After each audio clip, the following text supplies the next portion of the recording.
नमस्कार, मी पंजाब डक. आज आहे 12 जून 2025.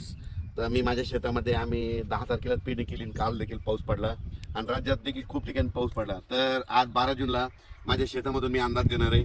राज्यातल्या सर्व शेतकऱ्याला सांगू इच्छितो की राज्यामध्ये आजपासून म्हणजे 12 जूनला म्हणजे आज दक्षिण महाराष्ट्राकडे खूप पाऊस पडणार आहे. म्हणजे सांगायचं झालं तर लातूर जिल्हा, परभणी जिल्हा, नांदेड जिल्हा, बीड जिल्हा, धाराशिव जिल्हा, सातारा, सांगली, सोलापूर, कोल्हापूर, नगर जिल्हा, नाशिक, त्याच्यानंतर संभाजीनगर, जालना, बीड या भागामध्ये आज म्हणजे खूप पाऊस पडणार आहे.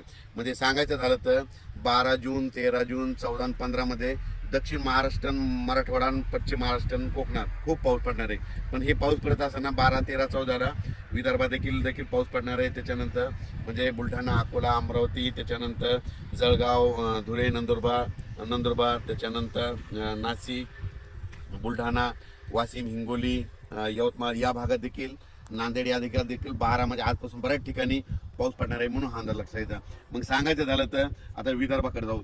तर पूर्व विदर्भ आणि पश्चिम विदर्भातल्या शेतकऱ्याला सांगू इच्छितो 12, 13, 14 जूनला तुमच्या इकडे देखील पाऊस पडणार आहे. पण तुमच्या इकडे मात्र 15 जून पासून ते 20 जूनच्या दरम्यान तुमच्या भागामध्ये मुसळधार पाऊस पडणार आहे.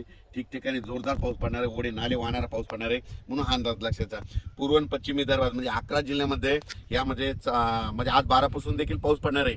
वेगवेगळ्या भागात दररोजच पडणार आहे. पण 15 ते 20चा जे पडणार आहे पूर्व विदर्भ आणि पश्चिम विदर्भ 11 जिल्ह्यामध्ये खूप पाऊस पडणार आहे. म्हणून शेतकऱ्यांनी त्या पावसामध्ये विजेचं प्रमाण जास्त आहे, वारं खूप आहे म्हणून स्वतःची काळजी घ्यावी आणि घराचे पत्र असेल तर व्यवस्थित त्याच्यामध्ये बांधून घेऊन ठेवून द्यावं, कारण की वाऱ्याचं प्रमाण जास्त आहे. आणि